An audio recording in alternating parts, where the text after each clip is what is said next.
So in this video, I'm gonna give you a new way to think about content creation. And if you can train yourself to think of this way, to internalize this process, it should not only make it easier for you to create content, but also make it a lot more bearable for you to continue your content creation and not burn out trying to have these one-on-one super big brand ideas that I know all of you guys are trying to have.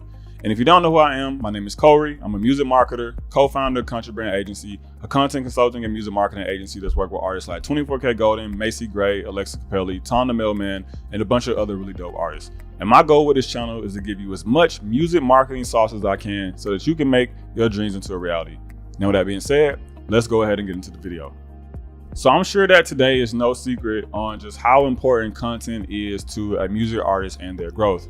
In fact, it's one of the last free ways to grow yourself if you know how to use it effectively. So that means that if you come up with a really dope content creation strategy, you can save money on running ads, you can save money on influencers, playlisting, all the marketing stuff that's going to take actual dollars out of your pocket. And you know, content creation does have a little bit of a cost to it in the beginning. You got to buy things like ring lights and mics and a phone if you don't have a phone. But I'm going to assume that you have a phone because you're watching this video and probably on your phone. So if you at least have that, then you can start creating content. And a lot of artists have popped themselves off just off of a TikTok video or an Instagram video or a YouTube video or just some type of content that they've created. And a lot more artists are using content to stay in touch with their fans and keep them entertained and make them actually want to stick around for the next release that they have coming out. Now, one of the biggest issues that I see with artists and content creation is the ability to stay consistent with it and come up with different ideas. And I think that has to do with one part that you guys are still viewing yourselves as music artists and not like content creators, even though I think that, you know, in 2022 and moving forward, those two terms are pretty much synonymous. If you decide to be a music artist today, you are effectively deciding to become a content creator. But the other thing that I think that plays a big part into it is that you guys just can't get out of your own head, right? Like you don't know how to think about content. You overthink when it comes to it. And then you end up just not doing anything, which is honestly the worst thing that you could do. You got to at least do something, because if you don't take any at bats, how you ever going to hit a home run, man? So what I want to do in this video is give you guys a way to think about content creation that I constantly use for like clients and people in my brand network. And if you've been on one of those calls, you probably heard me say it before. But it's a way that I've come to think about content that's helped me as a content creator, and the advice when I've given it to artists have seen to help them out as well, right? So let's get into that. So what I want you to do is think about content in terms of two different boxes, right? So there are two different boxes when it comes to your content creation. You have content that is meant to extend beyond your core fan base and pull new people back in, right? This is content that is typically universally entertaining. This could be your music videos, it could be your freestyle videos, maybe a cover of a particular song, right? This is content that could be enjoyable by someone, whether or not they know who you are.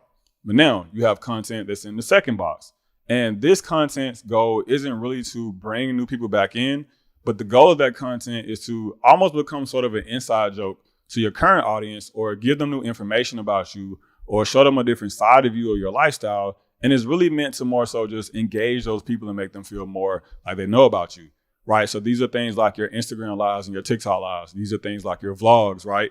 If I don't know who you are, then I don't care what you did today.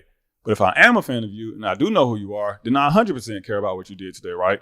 So when you're thinking about your content creation, you need to think about it in terms of like, which of these two boxes does it fit in, and then judge it accordingly. So if you make a piece of content and you do want it to go outside of your core and bring new people back in, then you got to judge it accordingly. How many likes did it get? How many views did it get? How many followers did you get after you posted it? But if the goal of that content is really just to engage your current audience, then you can be a lot more lax on the performance of it. So let's say, for example, you go to the park and you hang out with your niece and y'all have a really dope day.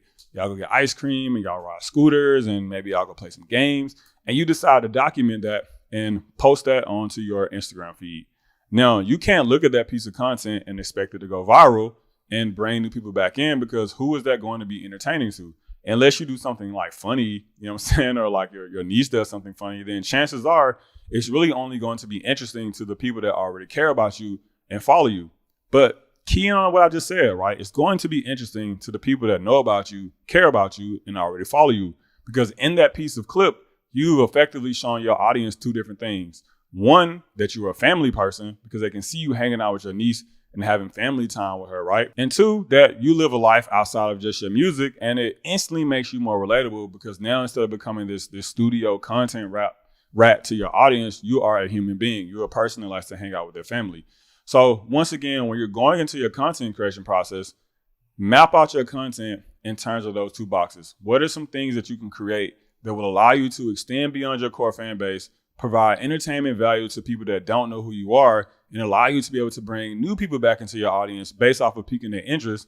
And then what are some things that you can do? What are some content that you can create that can just further engage the audience that you already have, make them learn more about you, see more of your hobbies, your lifestyle, the things that you're into, and just make them overall feel like they're a little bit closer to you and you as a person, right? So there it is, guys. That's the way that I like to think about content creation, is in correlation to that two-box theory. Once again, you have your content that is meant to be universally entertaining so that it can spread beyond your core audience and bring new people back in. And then you have your content that isn't really meant to be universally entertaining, but it's meant to be more so of an engagement tool with your current audience, teach them something new about you, invite them into your lifestyle, and show them a different side of you.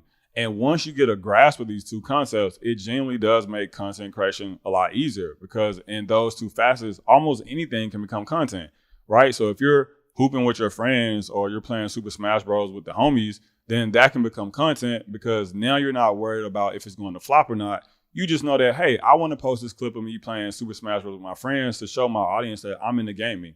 I like to play video games. I have a funny side. I talk shit with my friends, right? Or maybe you want to post that clip of you hooping with your friends to show your audience that, hey, I like to hoop. I care about my health. I'm into working out. And you can just be a little bit more relaxed on the performance of it, because as long as somebody watches that video and gets the messaging out of it that you want them to get out of it, i.e. those two things I just mentioned, then mission accomplished. You successfully posted the right content.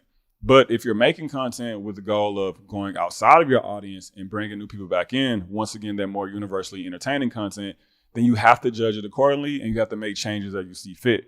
So you have to look at the views. You have to look at the likes. You have to read through the comments. You have to look at how many followers did you get, how many streams did you go up after, and then make tweaks and make adjustments from there. But as long as you're able to make content in these two boxes, you'll be able to stay a lot more active and a lot more consistent with your content creation, which will lead you to bigger pop moments that you're looking for with your content creation. And now when you're planning out your content, you can just map out your formula based on those two things. Maybe 1 week you have 80%, content from the first box, and you have 20% content from the second box. Maybe, during your more general time, you're 50-50, right? And maybe 1 week you can't think of anything to post, so you go 100% content from the second box. You can interchange it based on where you are in your current lifestyle and what you have to create, and then just switch from there, based on what you have to post. So other than that, if you feel like you learned anything today, please like this video and share it with one artist that you know needs to hear this advice. Share it with an artist that you know is in their head about content creation and just has an issue with staying consistent.